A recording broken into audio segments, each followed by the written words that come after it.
At Coast Range, we have a Parkinson's class. We call it the No Shuffle Club. And we call it the No Shuffle Club because one of the major things we're concerned about with Parkinson's patients is them falling down. What usually happens is they are in the middle of walking, something else comes in their mind, they forget about walking and they start to shuffle. Then their shoulders get in front of them and they fall down.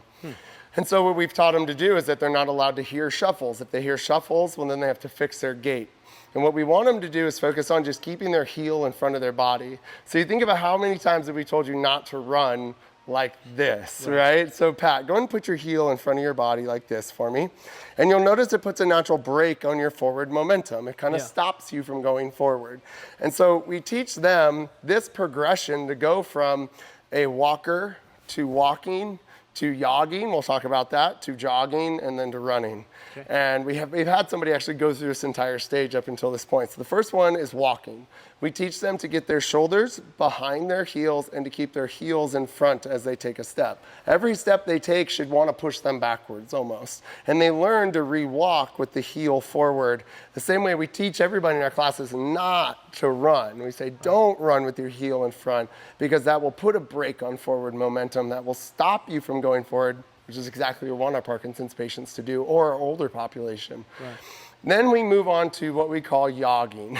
So this is a funny thing I think all of us have joked about at some point, right? And said like, oh, we're not going on a jog, we're going on a yog, or we're going on a walk or something. And the idea is that you have rungs in a ladder to teach people, like progressions, to get them to the full movement. And when we come across a new population, our job as coaches is just to add more rungs to that ladder to make it easier for them to climb. And this is where yogging came in. So in running, our goal is to get our base of support underneath us with our shoulders in front, and we're falling. And the degree at which we're falling depends on how fast we're running, and we're just catching ourselves. Well, we want to give them one more step before we start taking them in that direction because we just tried to do what? Take them away from that. Falling, yeah. So we teach them to start to learn where to land on the foot, but with the foot in front of them. And we like to pretend like you're going from your car to the house and you forgot your shoes and you got a gravel driveway and you're kind of like, ooh, ow, ee. And that's how we teach it, is ooh, ow, ee, and yogging. And it's that you reach out in front of you, Pat. So go ahead and reach your foot out in front of you, but land on the ball of your foot instead. And we're teaching them to land on the ball of the foot instead of the heel, but notice that you still have your body weight balanced front and back. Now we can bring our weight forward, but we're still not allowed to get our shoulder in front of our foot until we bring our other foot out in front and stop. And we start to slowly increase that speed of just yogging or pretending like you're running on hot lava, kinda. Yeah.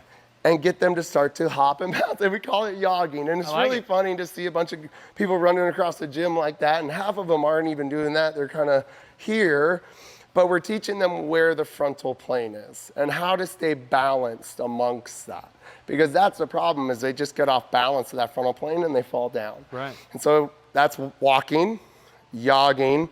And now when we want to get them jogging, we just start bringing their foot back underneath them closer and closer and closer and closer. And maybe over the course of a year, I've got my athlete with their foot underneath them and they're doing this across the gym, not falling on their face. Yeah. So that's a good little progression. If you guys have anybody that's going from a seated position, you want to get them moving off the couch again, you can imagine them getting back to running one day, walking with their heel in front, yogging with their foot in front but on the ball of the foot, and then make a progression of months or years where they slowly, you know exactly how far away their foot is in front of them, and you're counting how many inches they're able to bring that foot back over time as developing better balance, better agility, better coordination, better accuracy, and everything else we want that comes with it in the cardiorespiratory responses too. So don't be afraid to teach your parents how to run and how to yog. How to yog. Yeah, awesome. Yogging. Love it.